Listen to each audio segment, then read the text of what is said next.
Remember the Mazda Miata of the 1990s? The first generation was a favorite of many, including the WSJ's Rumble Seat columnist, Dan Neal. That's why he had high expectations recently when he drove Mazda's 2016 MX-5 Miata, the fourth generation of the car, which is now lighter and leaner. And he's here to discuss the vehicle. Hey, what's up, Dan? Hey, how are you, Lane? Good to see you. I'm good, buddy. Thank you. This is a convertible, and it's a lot lighter, as you wrote, than many of the previous versions, correct?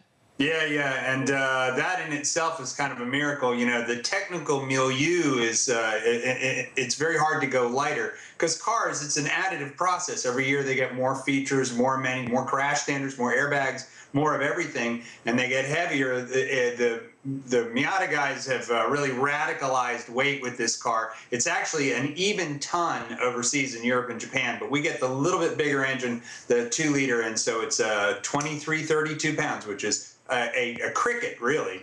Okay, and why is that helpful? Explain that to people. Well, you know, everything that's good and fun about sports cars comes about because they're lightweight. You know, it's no fun sliding a 5,000-pound car through the corner. You're out of control. And by the way, you know, the nice thing about this is that the Miata, slow is fun. You know, and you don't lose your license. You're not going to lose your life. You're not going to wrap it around a pine tree. You don't have to do that like in a super masculine high performance car. That's one of the great things about it is that it's sane fun behind the wheel. Okay, so you're a longtime Miata enthusiast. Did you like it, and what were your best highlights in your opinion?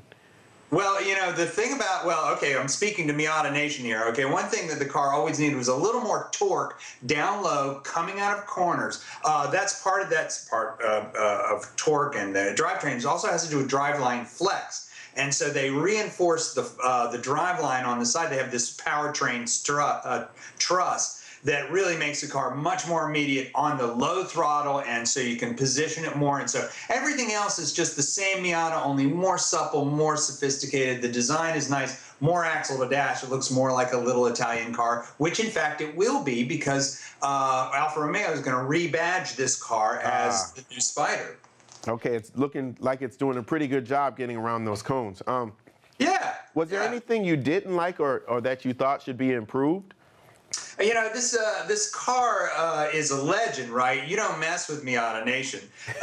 And the only thing they couldn't have done a better job of this redesign. It truly is. It's a fun car. It's affordable. My God, this thing I fully maxed out. It's $31,000, actually a little less. And so it's a tremendous value, and I think it's cheaper than Prozac. I mean, honestly, if you've never had fun behind the wheel of a car, this car is the happy pill. Okay, so and you're not implying that this is the ultimate midlife crisis car, are you?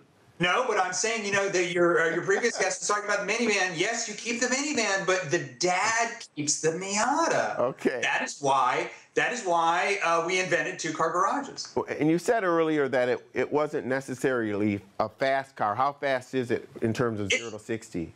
It's a slug. There's armies of Hyundais out there that are way faster. It's 0 to 60 in like 6 seconds, and at 110 you've got, you know, the bit fully in your teeth. It's pretty exciting.